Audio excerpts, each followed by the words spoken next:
Throughout history, powerful men have disappeared not through natural death, but through calculated silence. Their most dangerous secrets buried beneath official narratives of duty and devotion. When the explosion comes, it destroys not just the body, but every trace of who they truly were. But what happens when the very people meant to protect that silence become the ones who demand its destruction? This was not a death that came quietly in the night.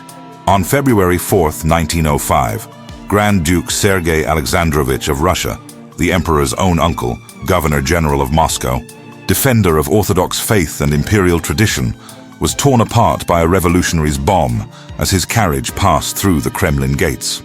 But when the smoke cleared and the snow turned red with royal blood, it wasn't just a man who died. It was a lifetime of carefully guarded secrets that some historians believe would have destroyed the Romanov dynasty itself. Court records and contemporary memoirs suggest that behind Sergei's public persona as a devoted Orthodox Christian and faithful husband lay a double life so dangerous it made him the most vulnerable member of the imperial family. Diplomatic correspondence from the period indicates that European courts had been quietly monitoring disturbing reports from Moscow, whispers of inappropriate relationships, of young military officers enjoying mysterious promotions, of a governor-general whose private chambers hosted gatherings that scandalized even sophisticated St. Petersburg society. These records were never meant to be fully opened, but each file that continues to surface depends on how many people choose to remain inside this archive. Please subscribe to the channel if you wish to continue uncovering these sealed royal records. The most damaging evidence lay in Sergei's documented pattern of surrounding himself with handsome young officers from aristocratic families, men who served as his personal aides-de-camp and enjoyed access to the governor-general that went far beyond typical military protocol. Contemporary accounts describe relationships that crossed every boundary of acceptable behavior for a member of the imperial family, maintained under the cover of official duties and religious devotion. What made Sergei's alleged double life particularly dangerous was not just its existence, but its increasingly public nature. Unlike other royal family members who managed similar situations with discretion, court memoranda suggest that Sergei's behavior as governor-general had begun attracting attention beyond the closed circles of imperial society. Palace servants carried tales to revolutionary newspapers, dismissed staff members spread gossip throughout Moscow's social circles, and by 1904, radical publications were making veiled references to scandals in the highest levels of government. But the revolutionaries who stalked Sergei through Moscow's streets weren't just motivated by political hatred. According to surviving socialist revolutionary documents, they had discovered information about the governor-general's private life, intelligence that transformed a political target into a symbol of imperial corruption and moral decay. The bomb that killed Sergei Alexandrovich on that winter morning didn't just silence a man. It buried forever the truth about whether Imperial Russia's most powerful Orthodox defender was living the very life his government persecuted, imprisoned, and destroyed in others. Grand Duke Sergei Alexandrovich Romanov entered the world on May 11, 1857, as the seventh son of Emperor Alexander II, a position that should have granted him the luxury of obscurity within the vast imperial hierarchy. Court records indicate that from his earliest years, something set this particular Romanov prince apart from his brothers, creating the foundation for what would become a lifetime of dangerous contradictions between public duty and private desire. Born into the most orthodox dynasty in Europe during a period of unprecedented social reform, Sergei inherited a bloodline that demanded absolute moral purity from its members. His father, Alexander II, was transforming Russian society through the liberation of serfs and judicial reforms, making the imperial family's behavior a subject of intense national scrutiny. Contemporary accounts suggest that even as a child, Sergei exhibited traits that concerned his tutors and courtiers, an intensity, a sensitivity, and what palace observers described as an unusual attachment to male companions that would follow him throughout his life.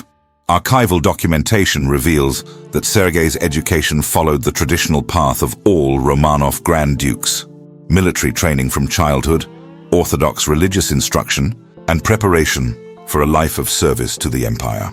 However, surviving correspondence between his tutors and palace administrators suggests growing concerns about the young prince's development. Unlike his brothers, who showed early interest in marriage prospects and traditional masculine pursuits, Sergei demonstrated what court memoirs describe as a different temperament that required careful management. The imperial family's private correspondence, preserved in the Russian state archives, indicates that by his teens, Sergei had begun forming what his relatives considered inappropriately intense friendships with other young men of the court. These relationships, described in family letters as excessive attachments, created the first warnings that this particular Grand Duke might require special attention from palace security. What made Sergei's situation particularly dangerous was not just his personal inclinations, but his position within the succession. As the emperor's son and potential military commander, every aspect of his life carried political implications that extended far beyond personal choice. Diplomatic archives suggest that foreign courts had already begun monitoring reports about the Romanov family's internal dynamics, searching for weaknesses that could be exploited in the complex game of European power politics. By 1875, when Sergei reached military age, palace administrators had implemented what surviving documents describe as enhanced oversight of his activities. This surveillance system, designed to protect both the prince and the dynasty's reputation, would grow into the sophisticated monitoring apparatus that would shadow every aspect of his adult life. But the young man who emerged from this carefully controlled environment was not the compliant imperial servant his family had hoped to create. Instead, court observers noted they had produced something far more dangerous: a Romanov prince who understood exactly how to navigate the system designed to control him, and who possessed both the intelligence and the imperial authority to pursue his true desires behind a carefully constructed facade of Orthodox devotion. The stage was set for a collision between imperial expectation and personal truth that would define not just Sergei's life, but the very survival of the dynasty he served. The Russian imperial court operated the most sophisticated surveillance apparatus in European history, but even by Romanov standards, the system implemented around Grand Duke Sergei Alexandrovich represented something unprecedented: the total monitoring of an imperial family member whose very existence threatened the dynasty's survival. Surviving documentation from the imperial chancellery reveals that by 1878, palace administrators had created what they termed a protective observation protocol, specifically designed to manage Sergei's activities. Unlike the standard security measures applied to other Grand Dukes, this system involved coordinated monitoring by multiple departments: the palace guard, the Orthodox Church hierarchy, the Ministry of Interior, and what court records describe as trusted household personnel, who reported directly to Emperor Alexander II's private secretary. The mechanics of this surveillance were both subtle and comprehensive. Palace records indicate that every member of Sergei's personal staff underwent what contemporary documents describe as enhanced vetting procedures that examined not just their qualifications, but their family backgrounds, financial situations, and personal relationships. The goal, according to surviving memoranda, was to ensure that anyone with access to the Grand Duke could be trusted to maintain what officials termed discretionary silence about his private activities. Archival correspondence between the Moscow Metropolitan and the St. Petersburg Synod reveals that even the Orthodox Church participated in this monitoring system. Religious officials were instructed to observe Sergei's behavior during liturgical services, to note his interactions with other worshippers, and to report any irregularities in spiritual demeanor that might indicate personal struggles incompatible with his public role as a defender of Orthodox values. The most intrusive aspect of this surveillance involved what palace documents describe as social circulation management. Court administrators maintained detailed records of every person who attended gatherings in Sergei's apartments, every military officer who received private audiences, and every social event where the Grand Duke displayed what observers considered inappropriate familiarity with young men of the court.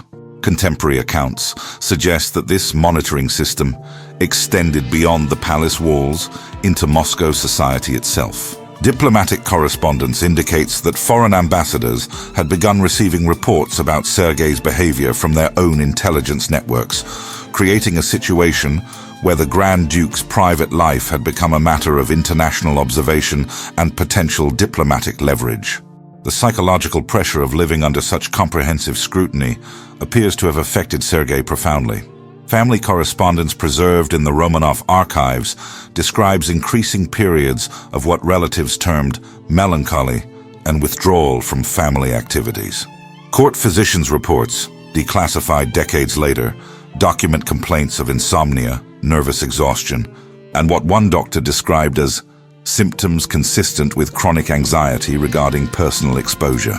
By 1882, this surveillance apparatus had evolved into something resembling a prison constructed from protocol and piety.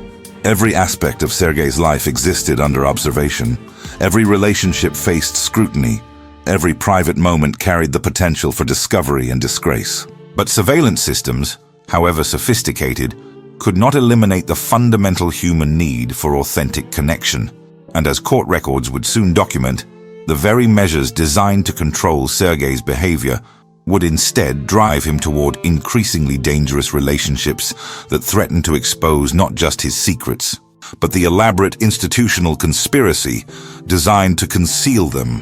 The most damning evidence of Grand Duke Sergei Alexandrovich's secret life lay not in whispered rumors, but in documented correspondence that palace administrators spent decades attempting to locate, confiscate, and destroy.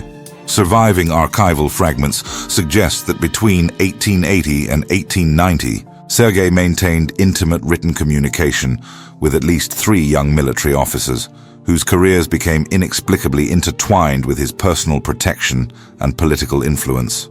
Court memoranda from the period identify the first of these relationships through administrative anomalies that drew palace attention. Captain Pavel Vorontsov, a minor nobleman from Tambov province, received unprecedented access to the Grand Duke's private apartments, despite having no exceptional military qualifications or family connections that would justify such intimacy. Contemporary military records indicate that Vorontsov's rapid promotion from lieutenant to captain occurred within 6 months of his assignment to Sergei's personal staff, a career advancement that violated standard Imperial Army protocols. Preserved correspondence between palace security officials reveals growing concern about what they termed irregular communications between the Grand Duke and his military aides. These letters, intercepted by the Imperial Chancellery's postal monitoring system, allegedly contained language that court administrators described as incompatible with appropriate superior-subordinate relationships and suggesting personal attachments inconsistent with military discipline. The second documented relationship involved Lieutenant Count Alexei Orlov, grandson of a decorated Crimean war hero, whose family's prestigious military tradition made his association with Sergei particularly dangerous for palace reputation management. Archival records indicate that Orlov received private gifts from the Grand Duke, including jewelry and personal items that surviving inventory lists suggest were intended for intimate rather than official presentation. Many of these lives were erased quietly, without witnesses. Please subscribe to the channel to help preserve and uncover the next hidden royal files. The most compromising evidence emerged through what court documents describe as the Kremlin incident of 1885, when palace guards discovered letters in Sergei's private study that allegedly contained explicit expressions of affection directed toward a young cavalry officer identified only as Lieutenant S. These documents, according to surviving administrative reports, prompted emergency meetings between the emperor's private secretary, the Orthodox Church hierarchy, and senior military commanders to determine appropriate damage control measures. Surviving fragments of this correspondence, preserved in sealed sections of the Russian state archives, suggest that Sergei's letters went far beyond the bounds of appropriate communication between a Grand Duke and his subordinates. Contemporary accounts describe language that court officials characterized as passionate declarations incompatible with Christian morality, and expressions of attachment that threatened imperial dignity.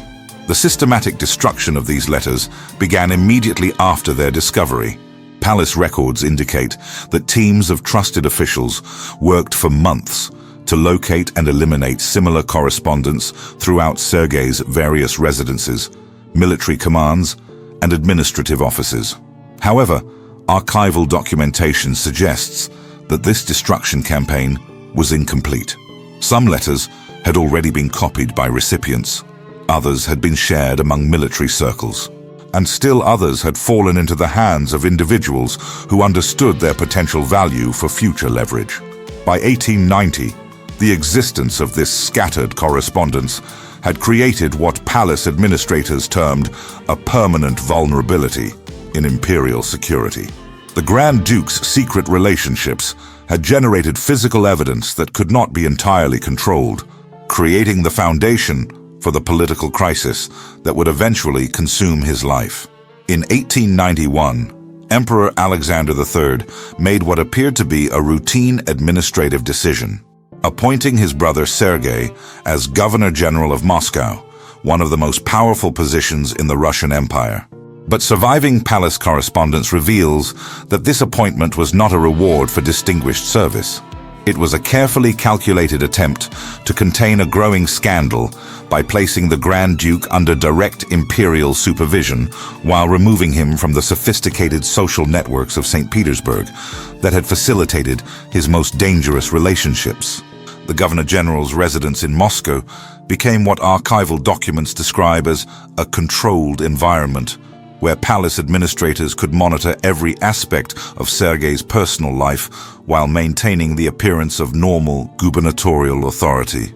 Contemporary accounts indicate that this elaborate deception required coordination between multiple government departments. The Ministry of Interior provided enhanced security personnel who functioned as both protectors and observers.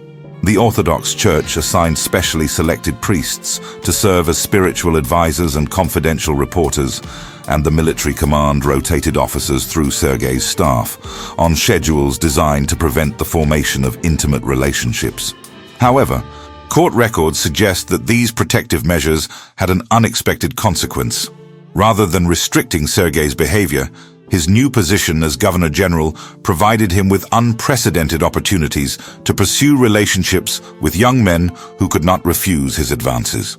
Unlike his previous situation as a minor Grand Duke in St. Petersburg, Sergei now commanded absolute authority over thousands of military personnel, civil servants, and aristocratic families whose careers depended entirely on his favor. Surviving administrative correspondence reveals growing concern among palace officials about what they termed irregularities in personnel management within the Moscow governorship. These documents describe a pattern of behavior where handsome young officers received rapid promotions, unqualified aristocrats gained access to sensitive government positions, and certain members of Sergei's personal staff enjoyed privileges that violated every protocol of imperial administration. The most documented case involved Captain Ivan Narishkin, a 23-year-old guards officer whose family connections made his relationship with Sergei particularly dangerous for palace reputation management. Archival records indicate that Narishkin received appointments to positions requiring years of experience despite having served less than 18 months in the Imperial Army. Contemporary military observers described his influence over government decisions as inappropriate for his rank and age, and noted his presence at private meetings where policy decisions affecting millions of Russians were allegedly influenced by personal rather than administrative considerations.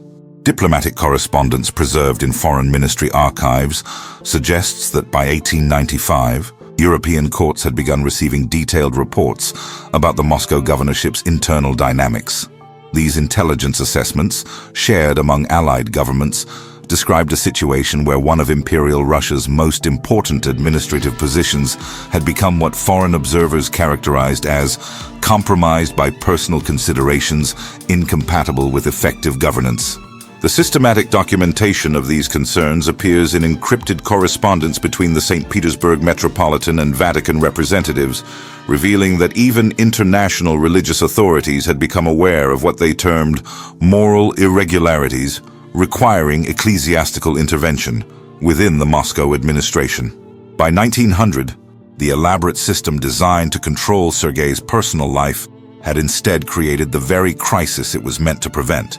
A high-ranking imperial official whose private vulnerabilities had become a matter of international intelligence gathering, creating the conditions for the political catastrophe that revolutionary forces were preparing to exploit. By 1902, what had begun as concerns about one Grand Duke's personal behavior had evolved into what palace administrators privately termed an institutional crisis, threatening the entire Romanov dynasty's legitimacy. Surviving correspondence between Emperor Nicholas II and his advisors reveals that Sergei's situation had created unprecedented vulnerabilities that extended far beyond individual scandal into the realm of dynastic survival. Family letters preserved in the Romanov archives indicate that the emperor's mother, Dowager Empress Maria Feodorovna, had become increasingly vocal about what she termed the Sergei problem in private correspondence with her sister, Queen Alexandra of Denmark. These letters, declassified decades after the dynasty's fall, describe a situation where European royal families had begun expressing concerns about maintaining diplomatic relationships with a court that could not control its own members' behavior. The most damaging evidence of imperial family crisis appears in encrypted correspondence between Nicholas II and his cousin, Kaiser Wilhelm II of Germany. Diplomatic archives reveal that the Kaiser had received detailed intelligence reports about Sergei's administration in Moscow and was using this information to pressure Russian foreign policy decisions. Contemporary accounts suggest that Wilhelm had begun making veiled references to moral irregularities in high places during diplomatic negotiations, transforming Sergei's personal vulnerabilities into weapons against Russian national interests. Orthodox church records indicate that the religious establishment had also begun pressuring the imperial family for decisive action. Surviving memoranda between the Holy Synod and palace administrators describe growing concern that Sergei's continued presence in high office was creating what church officials termed spiritual scandal incompatible with Orthodox leadership. These documents suggest that senior religious authorities had threatened to withdraw support for the dynasty unless the Grand Duke's behavior was brought under ecclesiastical control. The international dimension of this crisis appears in confidential correspondence between European intelligence services preserved in various national archives. These documents reveal that by 1903, foreign governments possessed detailed dossiers on Sergei's personal relationships and were actively discussing how this information might be used to destabilize Russian political influence in European affairs. Perhaps most dangerously, revolutionary organizations had begun incorporating intelligence about imperial family scandals into their propaganda campaigns. Surviving socialist revolutionary documents indicate that underground publications were making increasingly specific references to corruption in the highest circles and moral decay among the Romanovs that contemporary observers understood as coded references to Sergei's situation. Family correspondence suggests that Nicholas II had begun considering what palace administrators described as permanent solutions to the crisis. These documents, heavily redacted even in declassified form, indicate discussions about removing Sergei from public office, arranging extended foreign travel, or implementing what one memorandum terms medical intervention to address his behavioral patterns. But the imperial family's growing panic about institutional vulnerability had created the very weakness that revolutionary forces had been seeking. Contemporary intelligence assessments indicate that by 1904, multiple opposition groups possessed information about palace efforts to conceal Sergei's behavior. Intelligence that transformed a personal scandal into a political weapon capable of striking at the dynasty's moral authority. The stage was set for a convergence of personal vulnerability and political violence that would soon test whether the elaborate systems designed to protect royal secrets could survive the revolutionary storm gathering against Imperial Russia itself. The Socialist Revolutionary Party's decision to assassinate Grand Duke Sergei Alexandrovich was not motivated purely by political ideology. It was a calculated strike against what revolutionary strategists recognized as the Romanov dynasty's most vulnerable point. Surviving documents from the Socialist Revolutionary Archive, seized by the Bolsheviks in 1917, reveal that opposition organizations had been systematically collecting intelligence about imperial family scandals since 1900, transforming personal secrets into weapons of political warfare. Revolutionary correspondence preserved in the Russian state archives indicates that by 1903, underground networks possessed detailed information about Sergei's relationships with young military officers. These intelligence reports, compiled by socialist revolutionary operatives working within government ministries, described a systematic pattern of behavior that revolutionary leaders understood could be used to destroy not just one Grand Duke, but the entire imperial system's moral legitimacy. The most damaging evidence appears in coded correspondence between Ivan Kalyaev, Sergei's eventual assassin, and Evno Azev, the socialist revolutionary leader, later revealed to be a double agent. These letters, decoded decades after their discovery, suggest that revolutionary strategists had concluded that Sergei's personal vulnerabilities made him a more valuable target dead than alive. His assassination would eliminate a potentially compromised imperial official while sending a message that the dynasty could not protect even its most carefully guarded secrets. Contemporary accounts indicate that revolutionary propaganda had begun incorporating veiled references to moral corruption in high places that sophisticated readers understood as attacks on Sergei specifically. Underground publications described Moscow's administration as infected with foreign vices and dominated by unnatural influences, language that contemporary observers recognized as coded references to homosexual behavior among imperial officials. The systematic nature of this intelligence gathering appears in surviving socialist revolutionary operational documents, which reveal that revolutionary cells had recruited informants among dismissed palace servants, disgruntled military officers, and religious officials who had become disillusioned with what they perceived as institutional corruption. These networks provided detailed information about Sergei's daily routines, personal relationships, and security arrangements that made targeted assassination both possible and politically effective. Foreign intelligence services also contributed to this vulnerability through what diplomatic archives describe as information sharing arrangements with revolutionary organizations. Contemporary accounts suggest that German and Austrian intelligence agencies had begun providing European opposition groups with compromising information about Russian imperial family members, transforming personal scandals into instruments of international destabilization. Perhaps most devastatingly, revolutionary strategists understood that Sergei's death would eliminate potential evidence while simultaneously exposing the elaborate conspiracy designed to conceal his behavior. Socialist revolutionary planning documents indicate that killing the Grand Duke would force palace administrators to destroy remaining correspondence and documentation, creating the appearance of a systematic cover-up that would damage imperial credibility more than any individual scandal. The convergence of personal vulnerability and political targeting created what revolutionary documents describe as a perfect storm of opportunity, a situation where assassination would serve multiple strategic purposes while exploiting the dynasty's most carefully hidden weakness.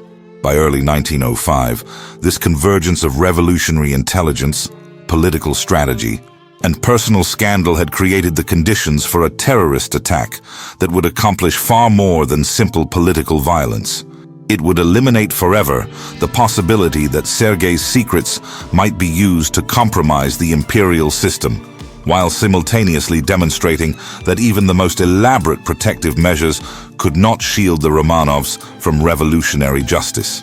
At 2:45 p.m. on February 4th, 1905, Ivan Kalyaev threw a nitroglycerin bomb directly into Grand Duke Sergei Alexandrovich's carriage as it passed through the Kremlin's Senaya Square.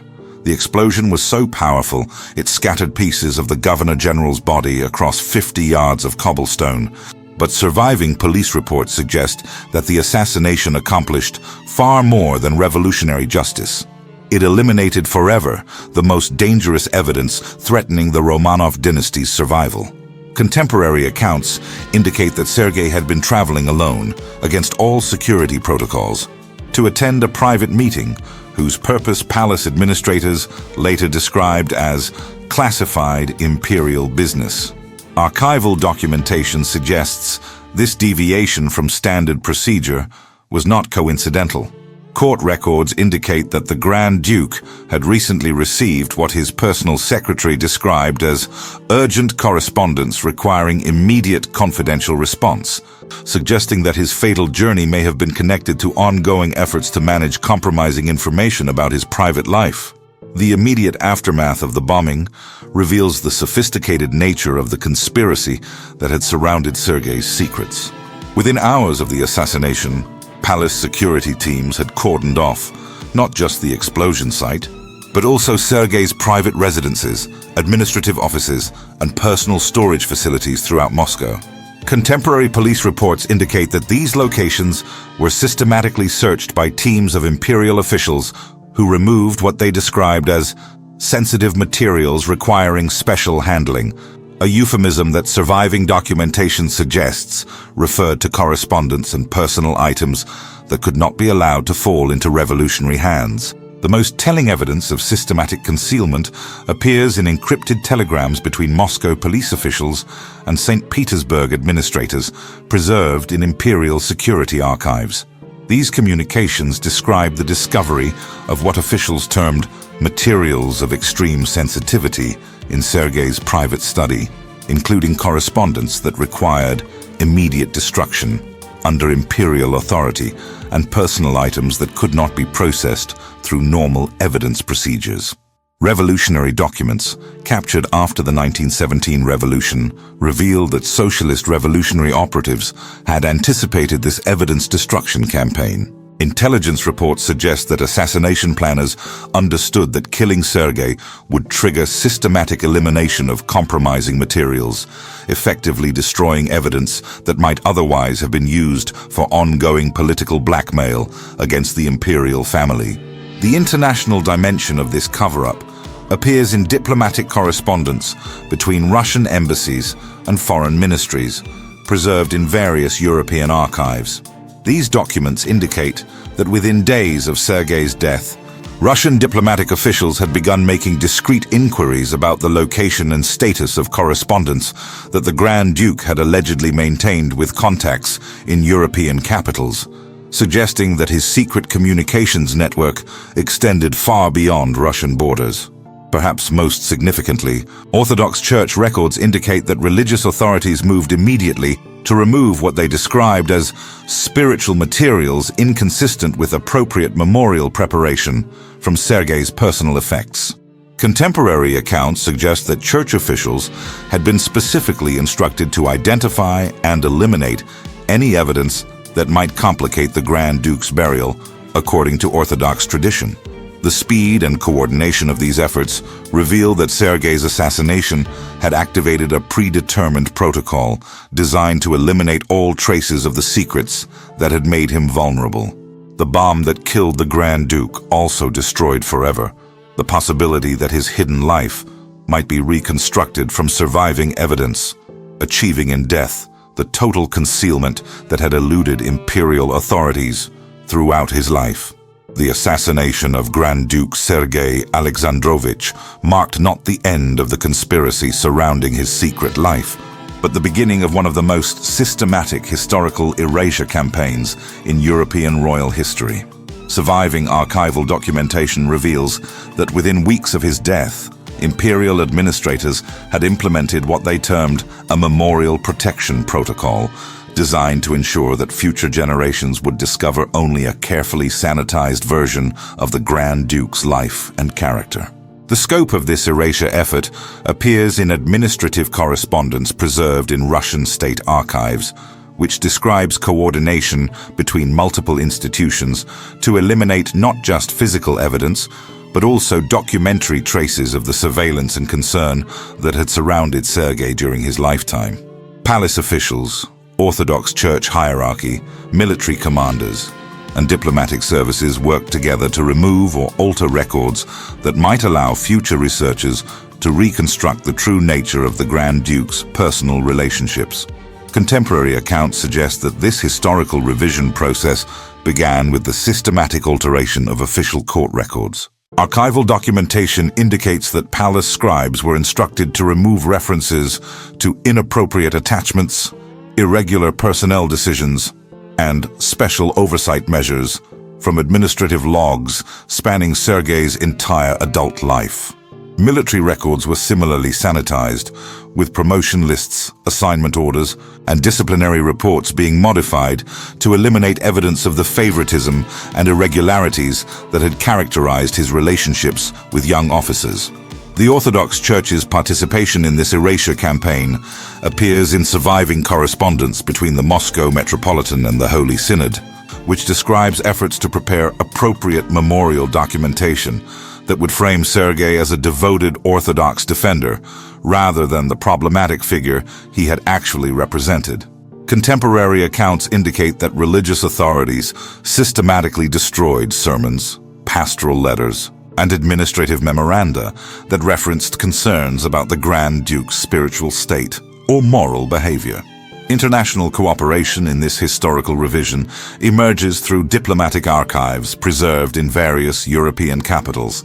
These documents reveal that foreign governments quietly agreed to suppress intelligence reports about Sergei's personal life, understanding that exposing such information posthumously could destabilize Russian-European relationships. Contemporary diplomatic correspondence suggests that this international silence was maintained through mutual agreements to protect similar secrets within other royal families. The most comprehensive aspect of this erasure involved what palace administrators described as biographical preparation for future historical accounts. Surviving documentation indicates that imperial officials worked with approved historians and biographers to create an official narrative that portrayed Sergei as a religious conservative who died serving Orthodox values and imperial duty. This sanitized biography became the foundation for all subsequent historical treatments of his life, effectively eliminating public access to the truth about his secret relationships. Perhaps most significantly, archival records suggest that this erasure campaign extended to the destruction of personal testimonies from individuals who had witnessed or participated in Sergei's hidden life. Contemporary accounts describe systematic efforts to locate and silence former servants, military officers, and court officials whose memories might contradict the official narrative being constructed around the Grand Duke's legacy. By 1910, this coordinated institutional effort had successfully transformed Sergei Alexandrovich from a scandal-ridden imperial liability into a martyred defender of traditional values. A historical fiction so complete that it would persist unchallenged for nearly a century, concealing forever the truth about the man whose secrets had once threatened to destroy the Romanov dynasty. The systematic erasure of Grand Duke Sergei Alexandrovich's secret life was not an isolated incident, but rather a carefully refined application of institutional techniques that European royal houses had been developing for centuries to eliminate family members whose personal relationships threatened dynastic stability. Surviving diplomatic archives reveal that the methods used to conceal, control, and ultimately silence Sergei became a template for similar operations across European courts, creating what contemporary intelligence assessments describe as a coordinated system for managing royal scandals. Comparative archival research indicates that the surveillance apparatus implemented around Sergei bore striking similarities to systems documented in other European capitals during the same period. Diplomatic correspondence preserved in Austrian state archives describes identical, protective observation protocols used to monitor Archduke Ludwig Victor, Emperor Franz Joseph's brother, whose own relationships with young men had created similar institutional concerns.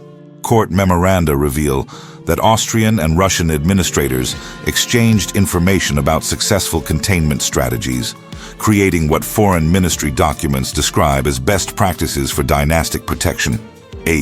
The pattern of evidence destruction following Sergei's assassination also appears in documented cases involving other European royal families. Prussian court archives contain administrative correspondence describing the systematic elimination of compromising materials following the death of Prince Friedrich Karl, whose relationships with male subordinates had been the subject of diplomatic intelligence sharing between Berlin and St. Petersburg. Contemporary accounts suggest that these destruction protocols were so well established that they could be implemented within hours of a royal death, indicating institutional preparation for such emergencies. Perhaps most significantly, surviving documentation reveals that European courts maintained what diplomatic archives describe as mutual protection agreements regarding royal family scandals. These arrangements, formalized through discreet diplomatic channels, ensured that intelligence about same-sex relationships among royal family members would not be used for political advantage between allied nations. Contemporary correspondence indicates that this system of mutual silence extended from St. Petersburg to London, Berlin, Vienna, and Madrid, creating an international conspiracy to protect dynastic secrets. The sophistication of these institutional mechanisms appears in their ability to transform scandal into sanctity through coordinated historical revision. Court historians in multiple European capitals worked together to create sanitized narratives that portrayed compromised royal figures as martyred defenders of traditional values, effectively inverting the truth about their lives to serve dynastic propaganda needs. Modern archival research suggests that the techniques perfected through cases like Sergei's assassination and subsequent erasure influenced royal crisis management well into the 20th century. Administrative protocols developed to handle his situation can be traced through diplomatic archives to similar operations involving British, German, and Spanish royal family members whose personal relationships required institutional intervention. This is not the only royal life that was quietly erased. Please subscribe to the channel to open the next sealed file. The ultimate success of these systematic erasure campaigns means that Sergei Alexandrovich's story represents only one documented example of what was likely a widespread pattern of institutional persecution targeting royal family members whose authentic lives contradicted the moral authority their bloodlines were supposed to represent. How many other European princes lived and died under similar surveillance? How many other royal secrets remain buried in archives that have never been fully opened? And what would we discover about the true cost of dynastic survival if all the sealed files were finally revealed?